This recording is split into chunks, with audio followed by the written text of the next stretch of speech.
As I always say, empower yourself and gain the power to empower others.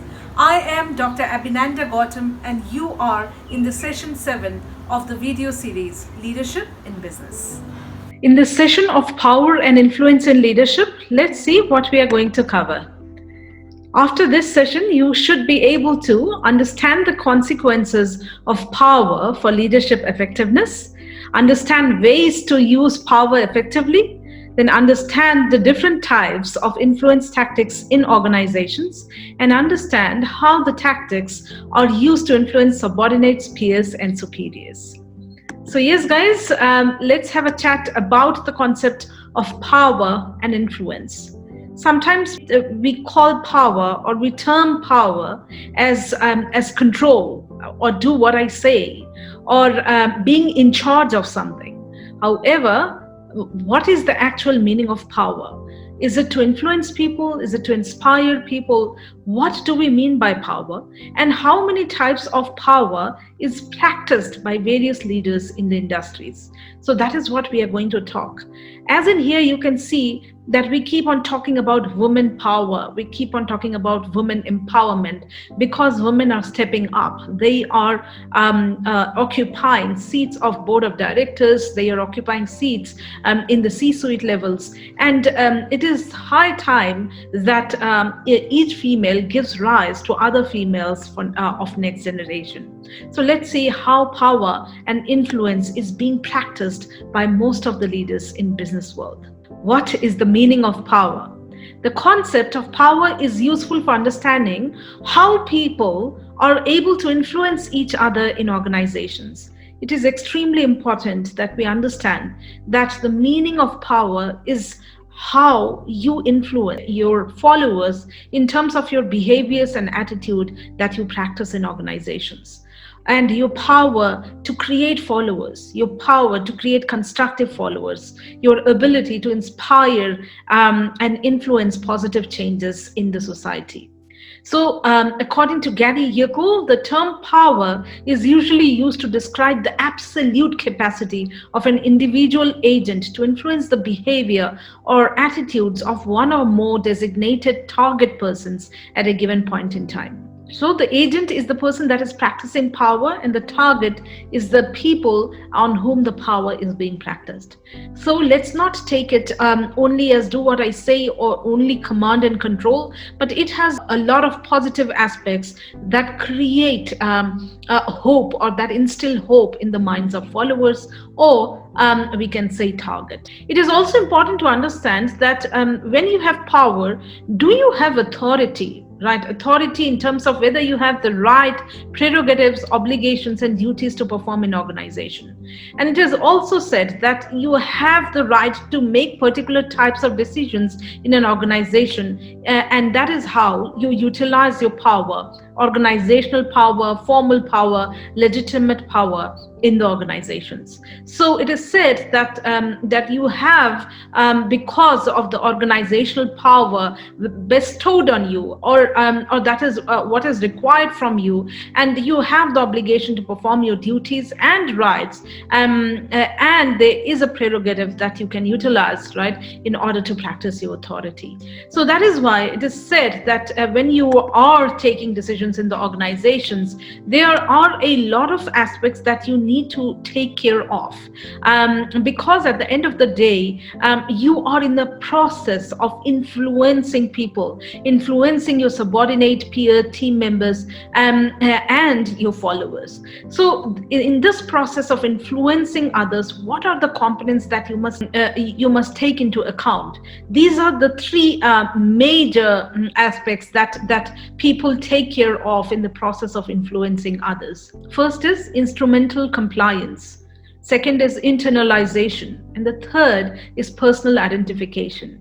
In instrumental compliance, it is said that the target is really not bothered, or I would say motivated towards gaining a reward or gaining attention of the agent. And it is said that that the followers or the target, right, are motivated through various aspects, through reward power, through sometimes it is also the factor is that they are given notice or negative reinforcement, and in order to avoid getting punishment, people do their level best in order to comply, right? To comply with the requirements of the agent or the person that is influencing them. The next one is internalization. It is a beautiful process of influencing others, because people are self-committed in this process.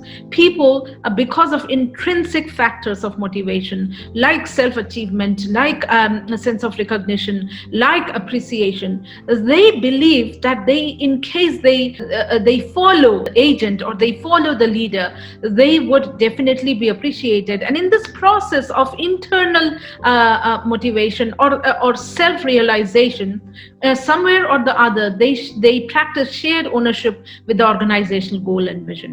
In terms of personal identification, this is a very interesting fact that such people try to imitate their leaders. Such people try to imitate the agent because they believe the agent acts as a role model for them, because they are the ideal for them. And in some way or the other, through personal identification, people try to imitate such people and or such leaders and try to be like them so that they can follow them. All right, so the next process is general types of influence tactics. Now people are smart, right? Nowadays the leaders also have to be deliberate. The leaders also have to put conscious and deliberate efforts so that they can inspire people towards their vision. The types of influence tactics that they use, the first one is impression management tactics.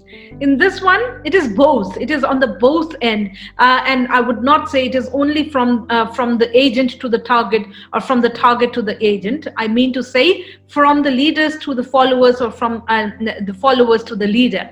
It is on both sides. The conscious efforts that followers try to put in order to gain attention of the leader, so that the leader gets impressed by the followers, so that the leader or the manager or the boss gets impressed by the subordinate, and they get rewarded, and they get recognition, and they get appreciation. So and that is what a leader also does, right? A leader also has to practice impression management tactics by doing the things right? By setting examples, by telling them and showing the path to them, by telling them that he or she is always there to support the subordinates or the followers. So it is a continuous process of practicing impression management or impressing the other body. The next one is political tactics.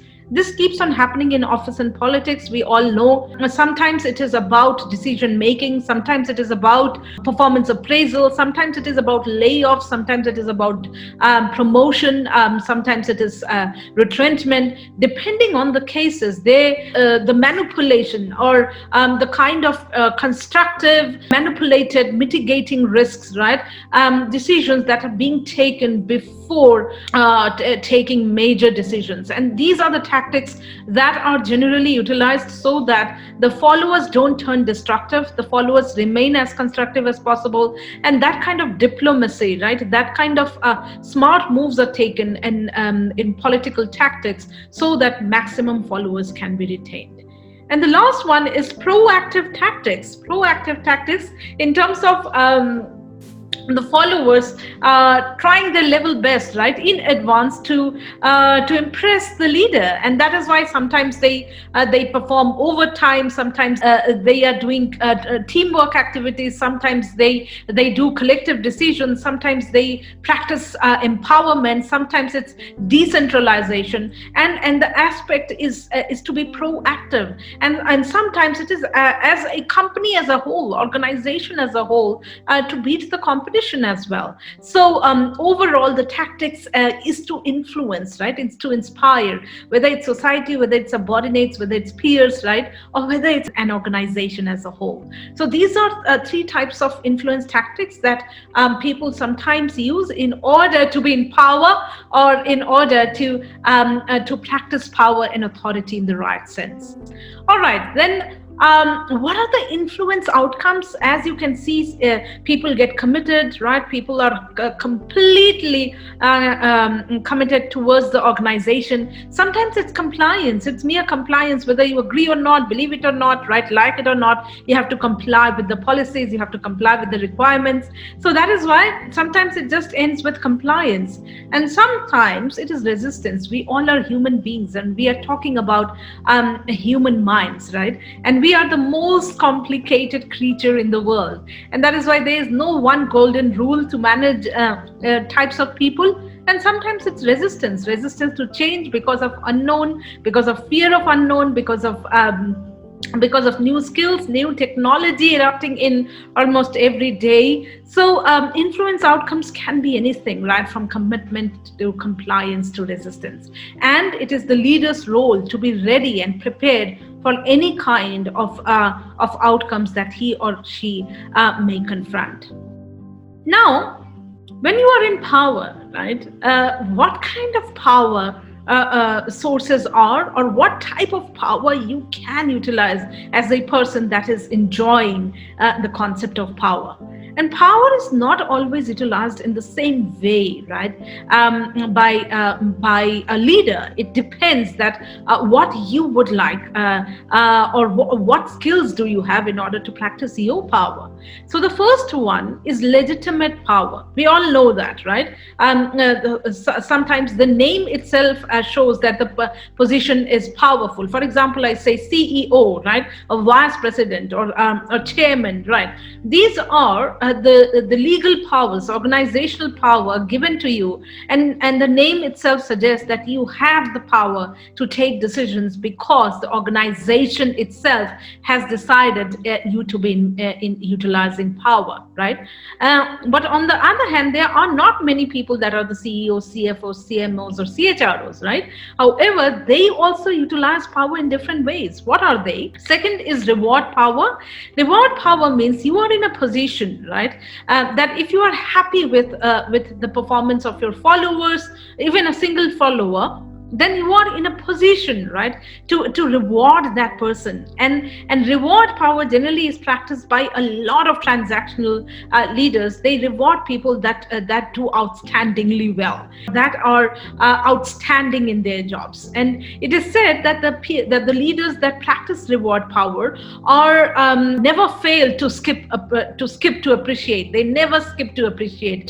They never skip to motivate others by rewarding them, right? Rewarding not only in terms of money, but sometimes travel abroad, sometimes a laptop, a trip, right? Something like that, right? Even a dinner with the family members. So people that promise to reward people, they never break their promises.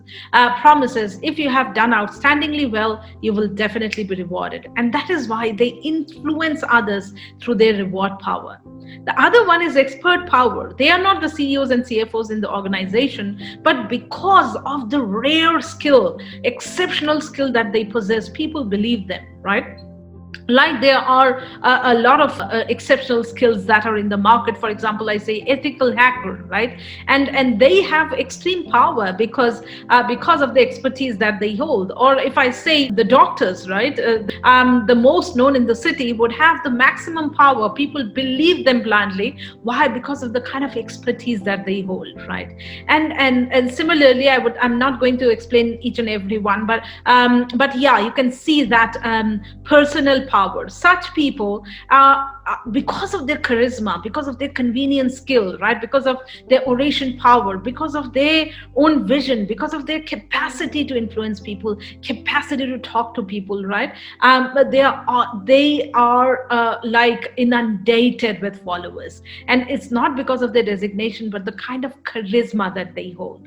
And the last, informal power, as we all know, I would talk about coercive power, right? Because it is said that this power must not always be utilized unless and until extremely necessary. So I would request you to avoid coercive power, but sometimes we have to. When you are pressed with extreme deadline, when people are not abiding to the rules, when people are not adhering to the regulations, when people are not ready to meet the deadlines repeatedly, then then coercive power is being used by telling them or by showing them the consequences of non-compliance, or so showing them the rules and regulations, or the consequences of breaking the regulations, or consequences of non-achievement, right? And sometimes some sort of punishment is also provided or given, not by choice but by compulsion, so that people get influenced that not to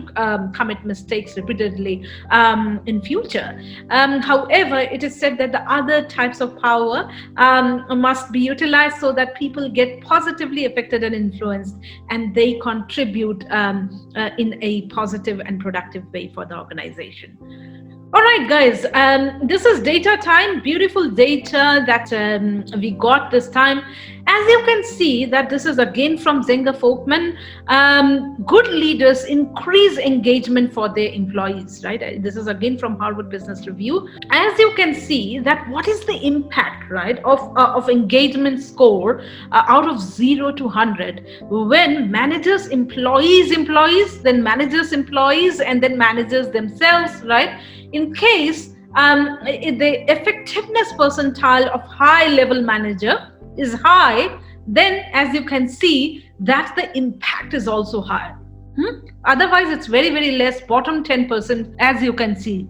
Okay, so if you can see, the highest impact is the engagement of impact is managers, employees, and over them. In case the manager's effectiveness is high, then the engagement level is also high. In another example, this was done on 250,000 people, guys.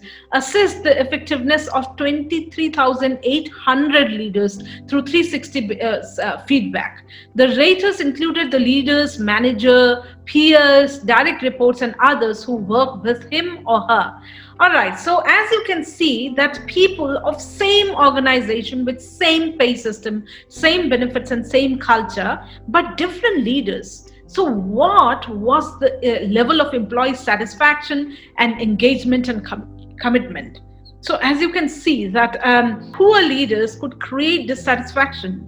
Can you see there is no level of satisfaction, engagement, or commitment with poor leaders, but they are in the same organization with same pay slab and same benefits and in the same organization culture. And people that had mediocre impact were managed by great leaders. That have mediocre impact were moderately satisfied or moderately engaged, not as bad as you can see, 50%, above average 60%. And great leaders made a great difference with high level of engagement, high level of commitment and satisfaction amongst employees, as you can see in here, right, that they were managed or they were following the greatest leaders of the organization. So we can see here that power and influence has a lot of impact on the productivity, satisfaction and engagement level of employees in the organization.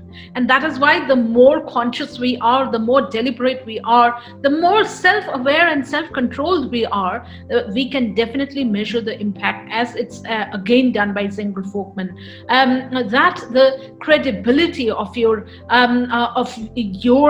values, right, your value system gets blindly followed by your followers. People try to have persona identification with you. People try to internalize what you are doing, right, and your commitment becomes their commitment.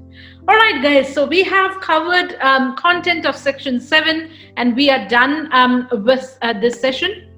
I am very hopeful to see you guys again in session 8. As you can see, my details are there, my email address is there, my website is there, right? In case you want to have any sort of discussion, please feel free to contact me, right? Or you can put your comments, and please don't forget to like, share and subscribe to this channel, and keep on doing whatever you are doing in your best way. I am going to see you again in session 8. Till then, bye-bye, take care.